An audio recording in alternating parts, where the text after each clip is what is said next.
Boa noite, obrigado por todo mundo aí que está participando. Hoje a gente vai estar aqui falando sobre classificação de fundos. Meu nome é Carlos Ambrósio, estou aqui representando a Ambima. A Ambima, como vocês devem saber, além do papel de certificação, que eu acho que é onde vocês têm mais contato, ela tem um papel de autorregulamentação, onde a gente está, dentro do trabalho de autorregulamentação a gente tem a parte da classificação. E esse trabalho que a gente fez aqui durante o decorrer do ano passado, até anterior ao ano passado e implementado esse ano, é uma atualização da parte de classificação de fundos. Assim como a regulamentação foi atualizada pela CVM, a autorregulamentação fez essa atualização da parte de classificação de fundos. Esse processo, esse trabalho, a gente vai estar descrevendo como ele aconteceu, mas foi um trabalho com participantes de todos os segmentos da indústria, então dos gerentes de vendas da parte do varejo, da parte do private, dos gestores de patrimônio, dos próprios gestores, dos próprios ranqueadores, e além disso a gente também fez um trabalho com grupos de investidores, né, que são o Focus Group, que a gente chama, e colhendo o input de todos esses participantes, a gente criou essa nova classificação com o objetivo de dar mais transparência, mais informação e auxiliar o processo de tomada de decisão e auxiliar o processo de orientação na venda do profissional de venda junto ao investidor. Esse trabalho também teve como base ou como premissa olhar o que o mercado internacional tem, o que o mercado internacional pratica e quais são as necessidades de cada um desses segmentos aí que eu acabei de falar. O resultado é o resultado que a gente vai estar apresentando aqui hoje. Junto comigo aqui a gente tem o Wagner também, e o Hudson. Eu vou passando aqui a palavra para o Wagner e a gente aqui vai interagindo. O Hudson depois vai fazer uma apresentação dando mais detalhes da nova classificação. Obrigado. Bom, boa noite. Gostaria primeiro de agradecer também aí a oportunidade da gente falar aqui sobre a classificação. Esse processo de classificação, como o Carlos comentou, quer dizer, é um desafio grande que foi colocado para a gente tentar buscar uma maneira de tornar esse processo de classificação mais intuitivo e mais compreensível para o distribuidor e também para o investidor. Quer dizer, então, a gente vai passar depois aqui sobre as categorias, mas acho que o principal objetivo que a gente trouxe nesse processo de montagem da classificação nova foi exatamente que esse processo tivesse completamente alinhado com o processo de venda, quer dizer, que o investidor pudesse entender os riscos que ele está correndo quando ele escolhe um produto. Eu acho que esse era o principal desafio e o principal objetivo nosso, que o investidor realmente entendesse a partir da classificação do fundo que tipo de produto que ele está comprando, que tipo de retorno que ele pode buscar e que tipo de risco que ele vai estar enfrentando quando ele traz um investimento para um determinado fundo. Quer dizer, então, acho que o que a gente procurou fazer aqui, como o Carlos comentou, foi trazer um pouco da experiência lá de fora, sim, trazer também a participação de todos os agentes que estão interessados nesse processo todo de fundos, seja o cliente na ponta final, seja o distribuidor, seja o private, seja o gestor, os ranqueadores. E o que a gente sempre teve como objetivo principal foi fazer alguma coisa que facilitasse o processo de venda. Então a gente vai passar um pouco sobre esse processo de classificação, os desafios. O Hudson vai falar um pouquinho do que a gente tinha como principais objetivos aqui, mas eu acho que a gente conseguiu trazer uma classificação que a gente realmente alinhou desde o início a expectativa do investidor com o que o produto vai ter. E acho que do ponto de vista do gestor, também é importante ter essa compreensão do lado do distribuidor e do lado do investidor do que ele está esperando nesse produto. Quer dizer, então, a gente vai passar um pouquinho sobre essa classificação para mostrar para vocês, e acho que os objetivos que a gente se colocou no início, apesar de serem bastante ambiciosos, foram atingidos. Tá? Então, de novo, agradecer a participação de vocês, passar para o Hudson agora, que ele vai entrar um pouco mais em detalhe. Boa noite. Como a classificação já está divulgada na deliberação 61 e a gente tem um material pergunta e resposta bastante extenso, a gente não vai entrar tanto em detalhes aqui, a gente vai falar mais do todo, da estrutura e, obviamente, das perguntas, havendo interesse, vocês podem perguntar mais detalhes, tá? Então, vamos começar. Vou começar aqui. Para que serve a classificação da Anbima, né? Ela serve para facilitar o entendimento das pessoas. Primeira coisa, você tenta classificar os iguais, né? E aí a gente tenta primeiro facilitar o processo de decisão a partir do momento que você tenha grupos mais homogêneos, né? Contribuir para aumentar a transparência do mercado. Mais uma vez, a gente está, como falou Wagner, um alinhamento de expectativas passa por ter transparência entre os produtos e você conseguir casar produto com objetivo de investimento. Permitir adequada comparação entre os produtos. Mais uma vez, um grupo homogêneo com certeza vai garantir uma melhor comparabilidade, portanto, que você tenha produtos mais adequados para a venda. Bem, para quem se destina? Como já foi falado aqui pelo Wagner e pelo Carlinhos, a gente tentou mapear todos os públicos. Tanto o público gestor, que é um grupo que tem bastante proximidade aqui, o distribuidor, nós temos o comitê de varejo, o comitê de private, como falou o Carlinhos. Então, fomos também juntos aos distribuidores para conversar também. Falamos com franqueadores, falamos com a imprensa, falamos com todos os públicos que nós identificamos no nosso dia a dia que usam a nossa classificação, de maneira a conseguir atender a todos, né? E aí traçamos alguns objetivos após uma primeira conversa com esse grupo, né?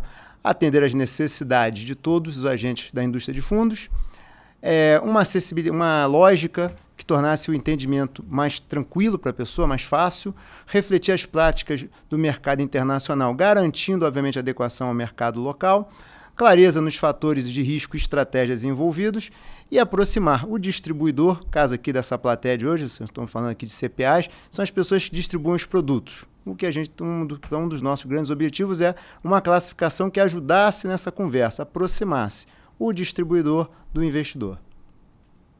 Tá? Bem, como é que foi o processo de construção dessa nossa classificação? Ouvindo os investidores, nós utilizamos a metodologia de focus group. Montamos alguns grupos focais com investidores. Foram entre investidores e gerentes, a gente computa aqui mais de 20 grupos de trabalho, grupos de estudo, onde a gente fez pesquisas aprofundadas. Cada focus group desse demora no mínimo 1h30, onde a gente foi tentar ver a percepção dos investidores e dos gerentes sobre o produto dos fundos e as principais dificuldades. Com isso, a gente foi começando a delimitar algumas coisas, né? Entendendo esse grupo, a gente começou a pensar, bem, a primeira coisa que a gente precisa é uma lógica que simplifique esse processo de investimento, simplifica a tomada de decisão. Esse foi um input para a nossa classificação. Segundo input, modelos internacionais. A economia que pretende se abrir, a gente obviamente quer também comparabilidade global, né? E adequar as práticas da indústria local, porque obviamente nós temos as especificidades do nosso mercado, né? Chegamos então a uma estrutura em níveis. E por que uma estrutura em níveis? Como a gente falou lá no início, a gente está falando de um processo de investimento. Um processo de investimento ele se dá em etapas. A gente, na percepção, quando a gente fez o focus group, o que a gente identificou? O investidor, ele sabe quanto ele tem, ele conhece o horizonte de tempo, ele tem as suas informações no seu domínio, no que é seu domínio, ele sabe. O problema é que, como é que ele chega no produto que ele precisa? Ele precisa de alguém para facilitar esse caminho para ele. E a gente pensou em como pavimentar esse caminho? Qual o caminho que oferece para isso? E os níveis estruturam a conversa. Então, você tem um primeiro nível, que é a classe de ativos, que já vai falar, já vai se traduzir em algumas restrições que ele tem de prazo, de recursos, né? E próprio perfil de risco. Não vamos esquecer que o suitability é a primeira coisa que vai estar na mesa para ser discutida. O segundo nível é o tipo de gestão que ele está comprando e os riscos inerentes, envolvidos no produto, inerentes a essa gestão. E, por final, as estratégias que o gestor estará utilizando para entregar o que está, como a gente falou aqui, de um alinhamento entre quem está comprando e quem está vendendo, entregar aquilo que está sendo comprometido, o que está sendo vendido. E aí a gente consegue integrar os objetivos de investimento com os produtos mais adequados, né? Então, olhando para a classificação, a gente não pode pensar na classificação como uma lista de X fundos. Não é isso. A classificação ela vai afunilando. Conforme as suas necessidades, nessa ilustração aí das portas, você tem uma determinada necessidade. Nessa ilustração, 3 portas já se fecharam, você tem uma opção. Essa opção te leva a um segundo nível, onde apenas algumas portas permanecem abertas. Você, mais uma vez, vai escolher uma E essa vai te deixar algumas portas abertas. Essa porta, uma delas vai ser a mais adequada para você. Então, o processo de investimento é isso, é um processo em etapas. Você vai passando de uma etapa, essa etapa te habilita para a próxima etapa até que você chega no produto que você precisa, dados os inputs iniciais de objetivos e restrições.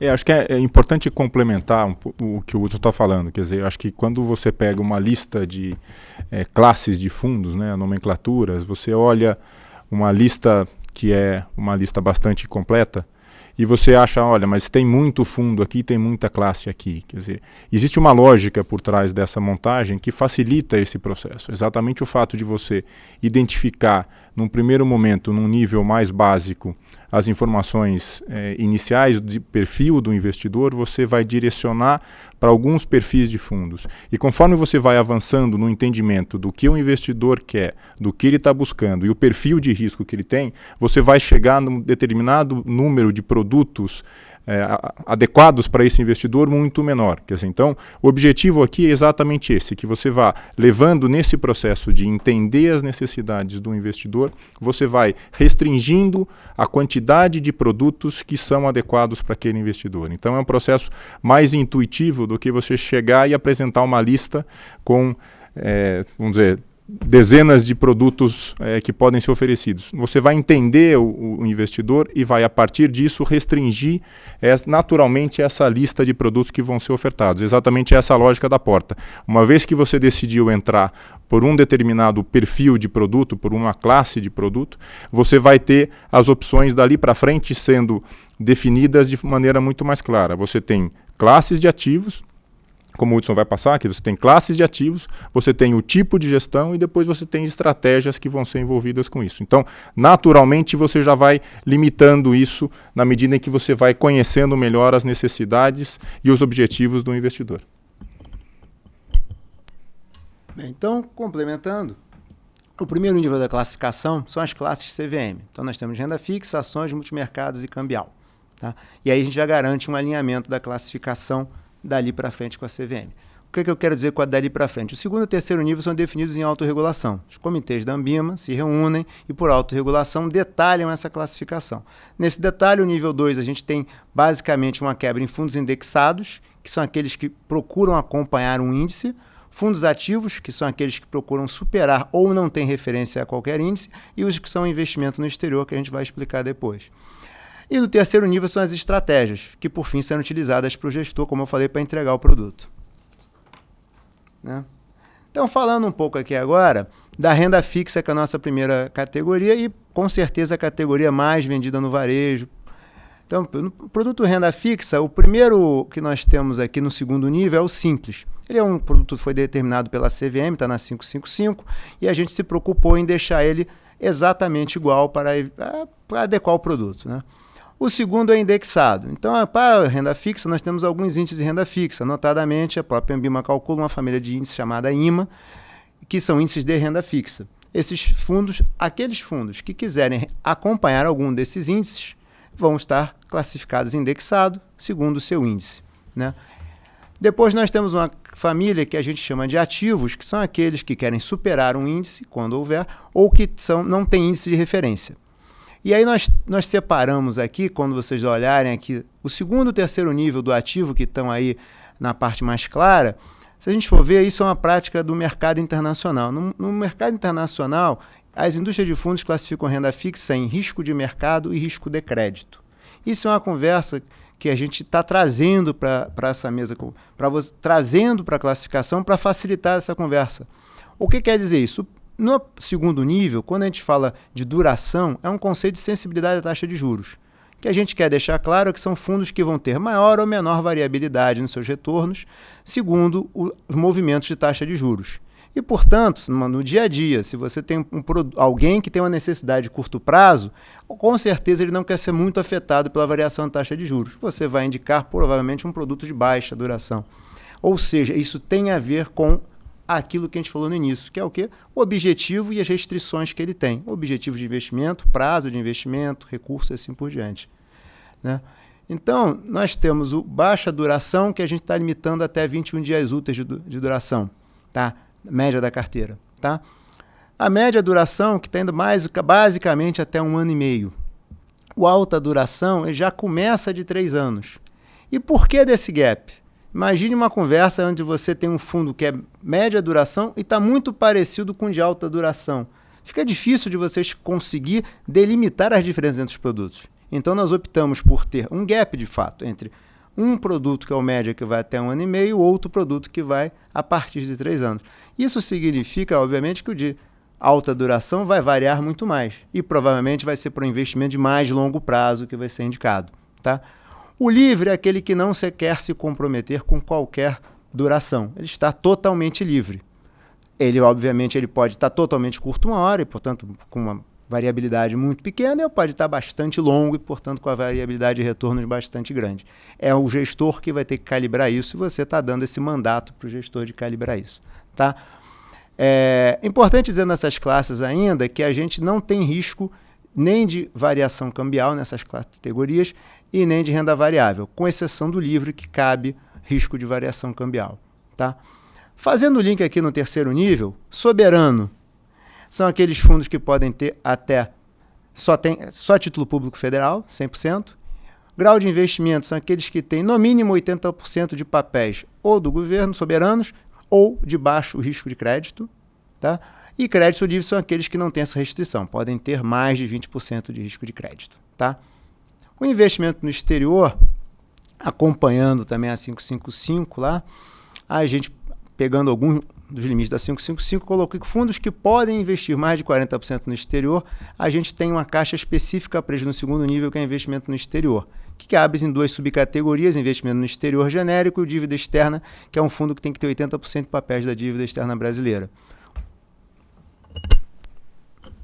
Acho que é importante a gente ressaltar bastante essa questão dos fundos de renda fixa, né? Quando se fala em conceito de duração, às vezes as pessoas ficam sem saber exatamente o que significa. Quer dizer, de uma maneira muito simplificada, nós estamos falando aqui da sensibilidade à taxa de juros. Então, se ele tem uma baixa duração, significa que ele está pouco sensível a variações de taxa de juros. Se a taxa de juros subir ou cair, esse fundo deve sofrer pouca oscilação na cota. Logicamente, o médio e alta são os que vão ter maiores oscilações, tanto para cima quanto para baixo. Volto no ponto aqui de que a gente está tentando fazer com isso um alinhamento de expectativa. O que o investidor pode esperar em produtos como esse? Se ele está comprando um fundo com baixa duração, ele pode esperar que esse fundo vai estar pouco sujeito a oscilações de cota se você tiver variações na taxa de juros. Se ele quer fazer uma posição em um fundo apostando, por exemplo, numa redução de taxa de juros, ele tem instrumentos que vão efetivamente permitir que ele faça essa posição e permitir que ele busque esse ganho, porque o fundo tem um mandato específico para fazer esse tipo de exposição. Por exemplo, o fundo de alta duração é um fundo que naturalmente vai ter oscilações maiores com a taxa de juros, o que significa que ele pode ganhar mais no movimento que ele está esperando de redução de taxa de juros e pode, por consequência, também sofrer impactos maiores se, por um acaso, houver um movimento de elevação de taxa de juros. Quer dizer, aqui, de novo, o que a gente está buscando é deixar muito claro o que o investidor pode esperar naquele produto para evitar aquela situação do investidor comprar o produto e dizer, poxa, mas eu não sabia que o fundo tinha determinado risco. Pode ser o risco à taxa de juros, pode ser o risco de crédito. O que a gente buscou nessa classificação foi identificar de maneira mais objetiva quais são os riscos que ele está correndo quando ele faz o investimento, para que ele possa não só escolher o risco que ele quer e o risco que ele não quer, mas que ele também possa comparar produtos que têm o mesmo perfil, o mesmo mandato, na hora de escolher qual é o gestor que ele acha mais adequado ou mais interessante ou mais capacitado para fazer a gestão daquele produto. Então aqui, de novo, o objetivo é que ele saiba efetivamente o tipo de risco que ele está correndo. Daí essa lógica de você separar a gestão que é passiva ou que é indexada, em que você basicamente está comprando aquele determinado índice de mercado, de uma gestão ativa, em que você efetivamente tem o gestor posicionando a carteira e expondo a carteira de forma, num primeiro momento, se você olhar os ativos de baixa, média e alta, você está expondo, mas de maneira controlada, e no ativo livre você tem total liberdade, o que também significa que você pode esperar do gestor uma atitude muito mais ativa e uma gestão muito mais ativa, buscando efetivamente se beneficiar desses movimentos ao longo do tempo. Então, o ativo livre não é só aquele fundo que pode fazer qualquer coisa, mas que, de uma certa forma, o gestor, por ter essa liberdade, tem que buscar se posicionar de maneira muito mais ativa e buscar se beneficiar quando o cenário for favorável para uma carteira com uma baixa duração ou com uma alta duração, e ele está se posicionando de maneira adequada em cada um desses cenários. Só completando o que o Wagner acabou de falar, quer dizer, aqui está um belo exemplo no que ele falou, tem um belo exemplo do que a gente tentou fazer com a classificação, que é exatamente dar mais transparência e mais informação. Com essa classificação, então, não só o investidor, uma vez decidindo qual é a alocação, quais são os produtos que ele vai estar querendo comprar, ele vai estar sabendo exatamente qual é o tipo de risco e de mandato ele está dando, ele está comprando, está adquirindo daquele gestor. Então, consequentemente, depois ele vai ter parâmetros para comparar esse gestor com outros que teriam mandatos equivalentes e saber se esse gestor está entregando um mandato ao qual ele se propôs, entendeu? Então, aqui vai caber ao gestor estar se classificando da forma correta e entregando depois um mandato, porque ele vai ser cobrado por esse mandato que ele se propôs a entregar. Então, aqui é a ideia de mais informação e auxiliar esse processo. É muito comum vocês receberem uma lista de produtos concorrentes, né? Esse fundo meu concorre com outros fundos e tal. Essa classificação ela ajuda a você, de fato, ter grupos concorrenciais, grupos ou mais homogêneos e, portanto, quando chegar alguém tentando comparando um produto de maneira inadequada, não, mas esse produto não se compara com aquele. A conversa muda a qualidade da conversa. Por exemplo, vamos agora falar também de risco de crédito, ou seja, é um risco que não se fala muito hoje no Brasil. Então, muitas vezes alguém compra um produto até hoje em dia com baixa variabilidade e às vezes o fundo tem um evento de crédito, uma empresa que quebra, e aí você nunca tem a oportunidade de explorar esse risco. E é um risco importante ser explorado, tanto é que, como a gente já falou aqui, o mundo inteiro explora esse risco. E a gente está trazendo isso, ou seja, uma conversa muito mais rica. Pode demorar um pouco mais? Pode, mas com certeza ela é muito mais assertiva.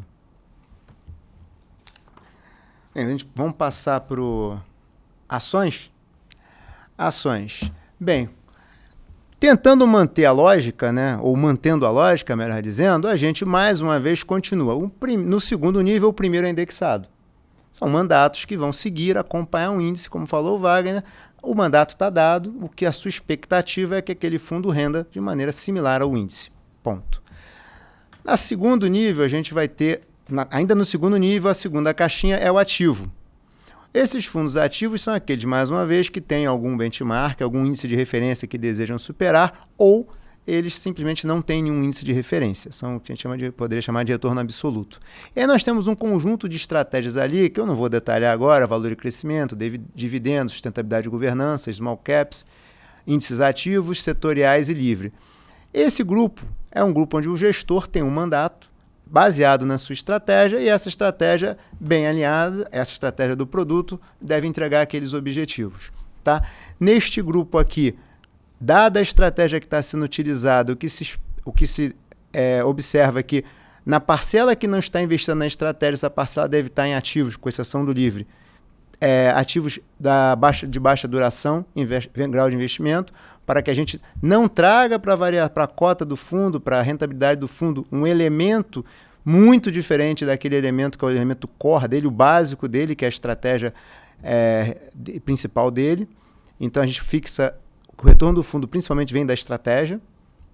Depois a gente vai para os específicos, que é um grupo de fundos realmente com legislação própria, e, portanto, a gente achou por bem deixá-los separados, ou é um monoação, que é um fundo que investe somente em uma ação de uma única empresa. Por fim, também, como similaridade da anterior, nós temos investimento no exterior, que, mais uma vez, pode investir mais de 40% no exterior. Também seguindo a legislação. E por que a gente... Falando agora, por que a gente resolveu colocar investimento no exterior no segundo nível, como uma caixinha no segundo nível? Porque a gente acha que, tendo essa possibilidade, ela traz um nível de risco diferente do que vinha sendo contratado até então. Tá? Então, só para complementar, Hudson, acho que é importante ressaltar isso. A gente falou a questão do tipo de gestão que você tem ativo e as estratégias que existem lá. Quer dizer, a questão de você, como o Hudson colocou, separar e deixar que o que não está alocado naquela determinada estratégia tem que ficar em um ativo considerado de baixo risco, é para você não adicionar um risco que o investidor não está esperando, né? Quer dizer, então, por exemplo, vamos pegar o caso de um fundo small caps, né? Se eu estou alocado num fundo small caps e parte do meu caixa eu ponho um ativo que tenha um risco adicional, por exemplo, uma operação que tenha câmbio ou uma operação que tenha um risco de longo prazo de taxa de juros, eu estou adicionando um risco para o fundo que não necessariamente o investidor, junto com o distribuidor e com o alocador, no processo de seleção desse fundo, ele gostaria de buscar. Quer dizer, então, se você dentro do processo de entender a demanda do seu investidor, chegar à conclusão de que ele quer um fundo de ações, que ele quer uma gestão ativa em uma estratégia de small caps, é esperado que o retorno desse fundo venha preferencialmente desse tipo de ativo. Quer dizer, ele não pode ser pego de surpresa porque ele ganhou dinheiro ou perdeu dinheiro com uma posição de caixa que estava com um título de longo prazo, cambial ou atrelado à inflação. Quer dizer, então, o objetivo aqui foi dizer, olha, você quer comprar um fundo de ações,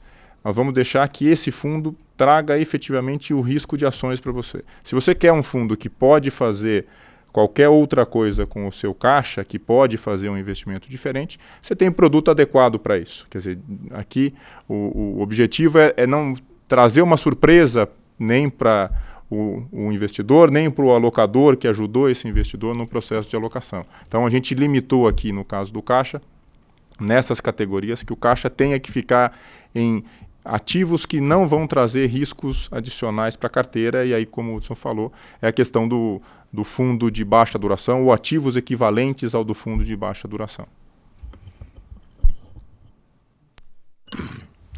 Bem, falar agora de multimercado, né?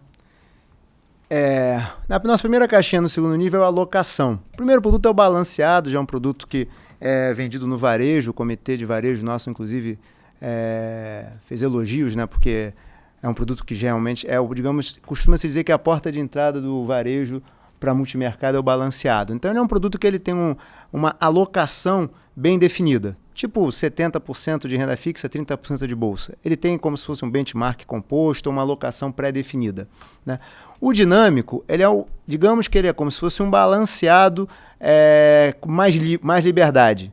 Ele tem uma proposta de investimento, ele tem uma alocação previamente definida, mas ela não é rígida. Ela se movimenta dinamicamente conforme os cenários vão mudando. Então, é uma alocação mais olhando um horizonte de longo prazo.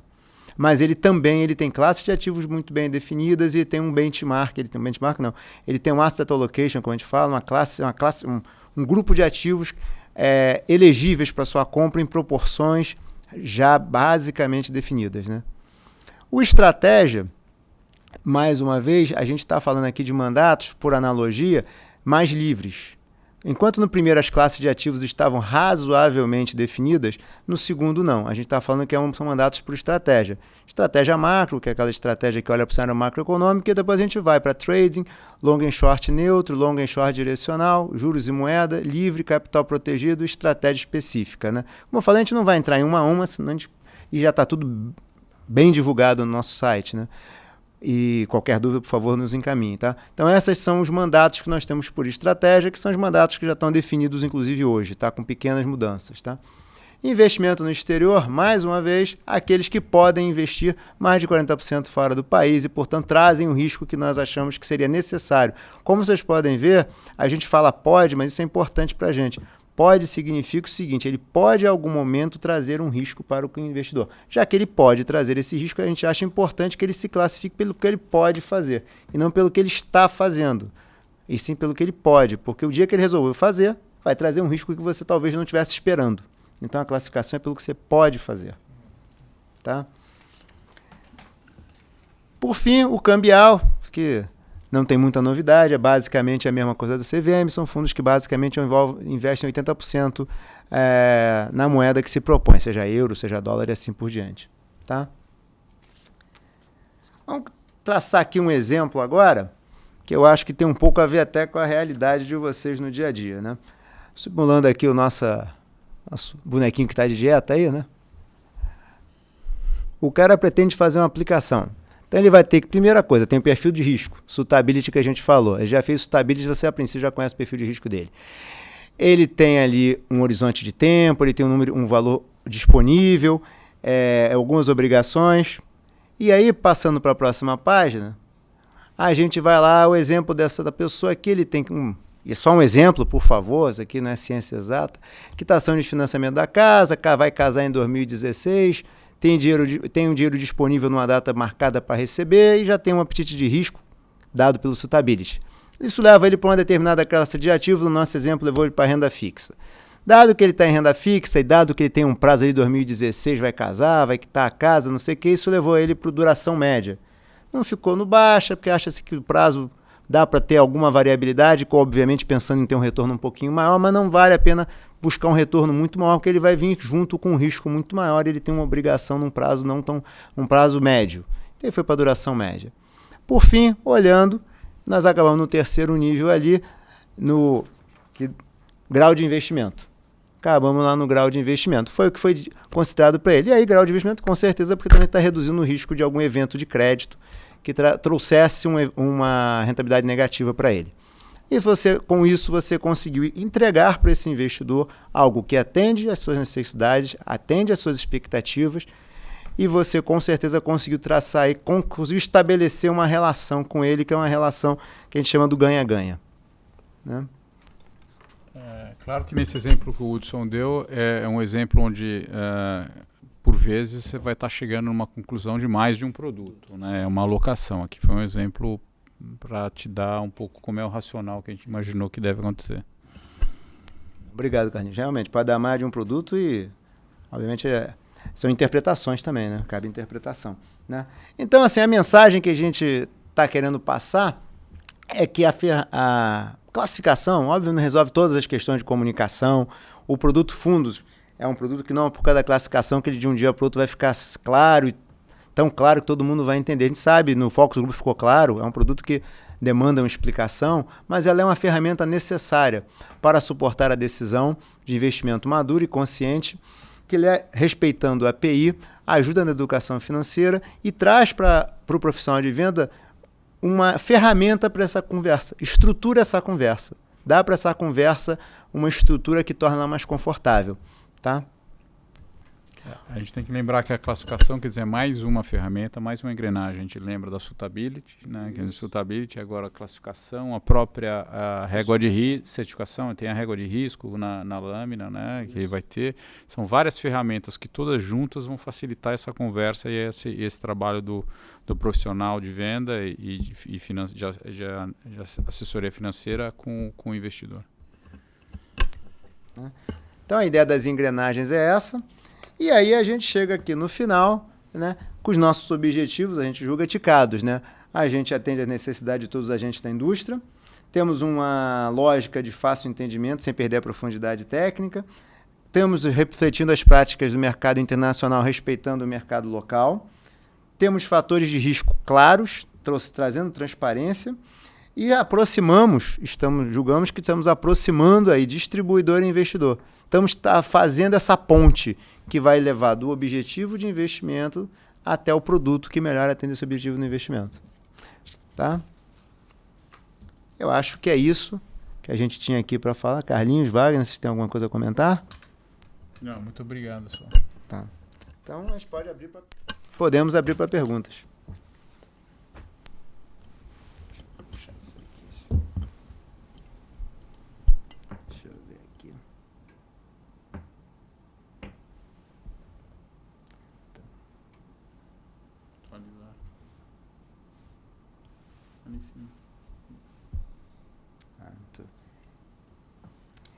Eliane Metzner, tá?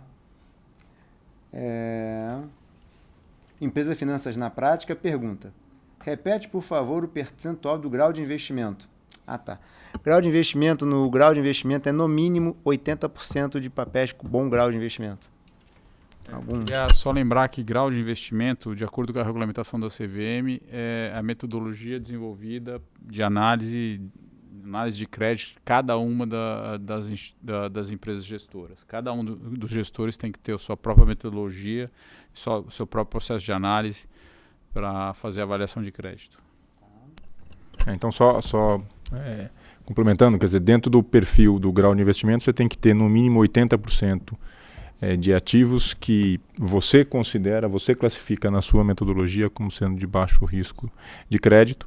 No crédito livre, você pode ter mais do que 20%, você pode fazer uma alocação em ativos que não entrariam nessa classificação, como o Carlinhos comentou, que é uma análise feita pelo próprio gestor, do ponto de vista da qualidade de risco de crédito.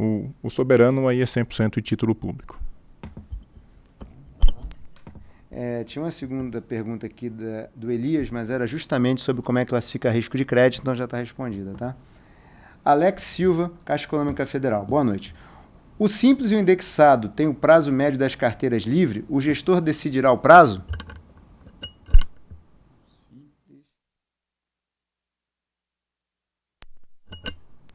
O indexado vai ser de acordo com o índice que ela se propõe a seguir, né? Se você tiver um IMA B5+, você está falando em longo prazo, né? Se você tiver um índice IRFM é curto prazo. Então é de acordo com qual o índice que ele vai se propõe a seguir, o indexado. O simples é baixo por definição da regulamentação, baixo exposição a risco, né? Eu não lembro da expressão exatamente da regulamentação, mas por definição da regulamentação é com baixa exposição de risco. Então, consequentemente, tem que ser um prazo mais curto.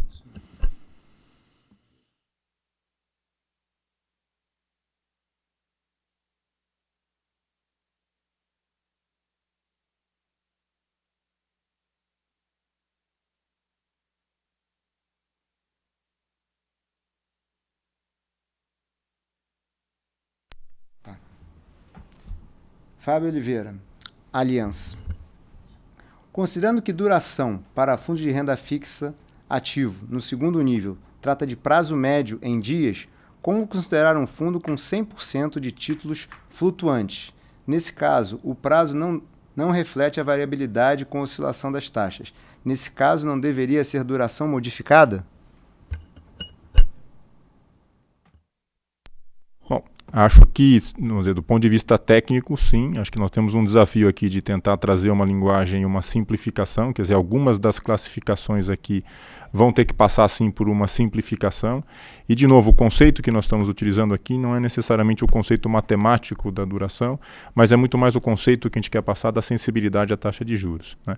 Então, certamente, se um título é um título que está atrelado já a indicadores que vão acompanhar a elevação na taxa de juros, ele vai estar menos sujeito a essa oscilação. Quer dizer, então, o conceito aqui não é tanto a preocupação com o conceito matemático, que sim, deveria ser considerado, mas é uma simplificação, levando em conta o conceito de sensibilidade, tá? Mais do que necessariamente se discutir uma fórmula ou uma metodologia específica de cálculo. Complementar o que o Wagner falou, no fundo, o mais importante qual o compromisso de investimento do fundo tem com o investidor. É isso que deve balizar. E tanto é menos a matemática, qual o critério que melhor você usa. O critério é o critério de duração. O critério que melhor espelha que aquele fundo vai variar menos ou vai variar mais em função da taxa de juros. E isso é o que foi vendido para o investidor, é isso que a gente está pensando que será entregue. Vamos lá. Elias Pinheiro. Pessoa física, tá, da Bahia. No caso de um FII comprar cotas de outros fundos, como se dará a duração? Se o FII comprar a cota dos outros fundos e é dentro do mesmo administrador e o mesmo gestor, tem que explodir a carteira e consolidar para efeito do cálculo desses cálculos. Se você investe em terceiros, vai ter que respeitar a classificação de qual você está investindo para definir a sua classificação. Se eu comprar da mesma classificação, isso, ou se comprar de outra, tem que olhar pelo range máximo, pelo teto. Exato. Faz a ponderação pelo teto. De vários vai ter que ser o livre. Exatamente. Se eu comprar de vários, melhor ficar no livre.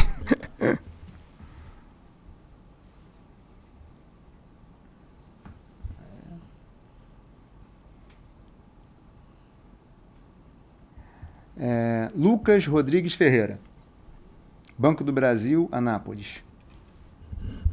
Qualquer fundo multimercado pode aplicar em fundos de investimento em cotas ou há restrições? Qualquer fundo multimercado pode aplicar em fundos de investimento em cotas ou há restrições? Não, acho que não. Se estiver respeitando o que a gente acabou de falar do ponto de vista de classificação, não tem restrição. Eliane Messner, de Finanças na Prática, Cuiabá. A classificação na Receita Federal continua a longo prazo, curto prazo e ações para fins de tributação? Para efeito de receita está inalterado, continua a mesma regra.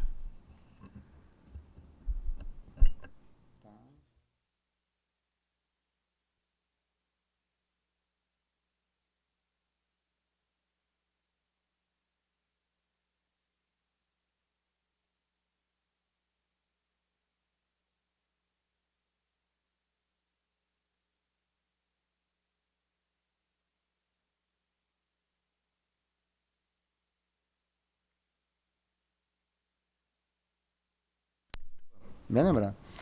Ana Paula Antunes, Banco Bradesco. Essa regulamentação começa a partir de quando? A nossa... já começou. Começou agora, entrou em vigor agora dia 1º de outubro, tá? Prazo de adaptação para essa, segundo, acompanhando a própria CVM, até 30 de junho de 2016, para adequação de documentação.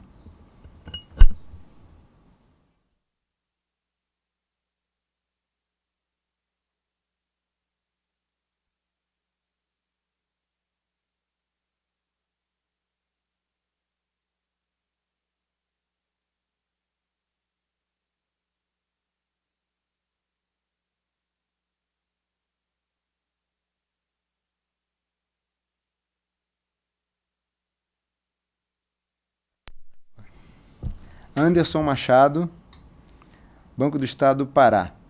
De que forma essa nova classificação pode dar maior segurança na tomada de decisão do investidor?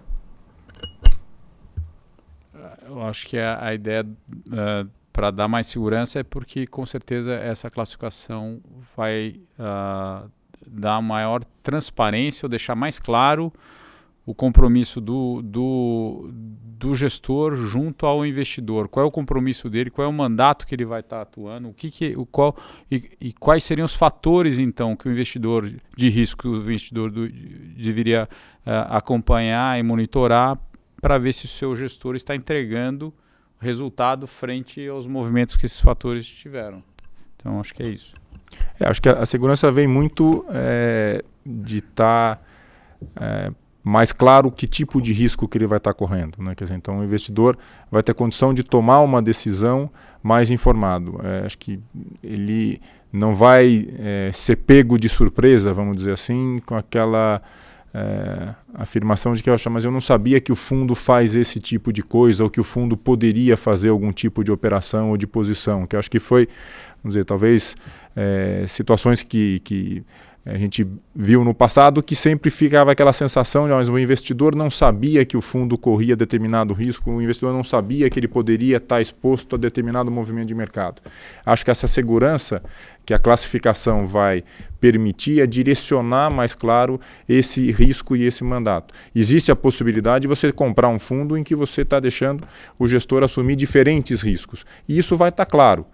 Se você não quer um determinado nível de risco, você vai poder, ou um determinado ativo que possa ter na carteira, você vai poder, dentro da classificação, indicar o produto mais adequado. Então, acho que a segurança vem de uma maior transparência e de uma maior clareza na informação de qual risco que está efetivamente sendo corrido pelo fundo ou que pode ser corrido pelo fundo. Quer dizer, acho que é um alinhamento mais claro de o que eu estou comprando com o que o gestor vai estar podendo fazer dentro do fundo. Nós temos aqui algumas perguntas sobre as provas da CPA que nós vamos responder diretamente para as pessoas depois. Temos também perguntas sobre códigos Ambima de autorregulação que também serão respondidas diretamente para os participantes. Bem, nós temos uma cartilha que fala sobre a classificação, está disponível no nosso site. Tem a classificação em si, tem uma cartilha também. Todo o material que a gente tem produzido nos últimos meses sobre classificação está todo ele disponível no nosso site. Tem uma aba chamada Fundos de Investimento, lá tem uma subaba chamada Nova Classificação. está tudo disponível lá. Bem, acho que nós não temos mais perguntas, conferindo aqui. A gente não tem mais perguntas, então eu vou passar aqui para o Carlinhos encerrar aqui. Bom, queria agradecer a participação aí de todo mundo e queria colocar o canal, quer dizer, o canal de dúvida continua aberto também, né? Se puder, tiver qualquer outra dúvida, pode mandar por e-mail para a Ambima. Passar aí, Wagner.